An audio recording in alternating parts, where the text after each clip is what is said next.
अरे पवन, ये ढोकरा चंदा काटना बहुत जरूरी है। कहाँ पे यार ढोकरा अगर नहीं है घर में पर कट करना और देख ले। कहाँ काका काका भगो ढोकरा भीतरी खुसर के कहाँ होगी तुम मना काबर चिल्लावत हो? कुंजल काका हर साल हनुमान जैसे मनाथन ना मना हनुमान मंदिर में यहू साल मनाथन ओकरे बाद चंदा काटे बरान तोर करा का जोर जोर से काबर चिल्लात होनी फोर घर में ढोकरी छूटी हवे और चंदा चाहिए तो मैं लावत हूँ ना जी। 2 मिनट रुको, मैं लावत हूँ चंदा। बड़ा भारी चंगी सब 5-10 हजार आज। हाँ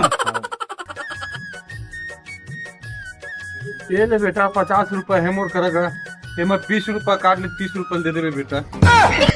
देखिए ढोकरा पर कंजूस से करके दे सर पवन भाई। नहीं बेटा गरीब आदमी है बेटा, 85 रुपए है मोर करेगा, 20 रुपए काट के 30 रुपए दे दे बेटा। नहीं भाई कल 3 जन बेटा है और तीनों को अलग अलग थे और 50 रुपये धरा थे। काका तो 3 जन बेटा है वो तो 3 जन के अलग अलग चंदा दे पर पड़ी। हमार तीनों लड़का अलग अलग रही थे, लेकिन तीनों जन के खाना है एक ही चूल्हा में छूटते बेटा। अच्छा ऐसे बात है काका, ले रहा देते चलो चलो ये गली चल सुन ओवर चल। ए काका रुक तो काका गो।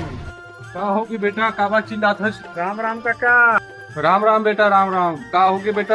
काका आज सांझ को काली मंदिर में भंडारा है, हर घर से एक एक जन ला न्योता है, आप मन ला केला आना है।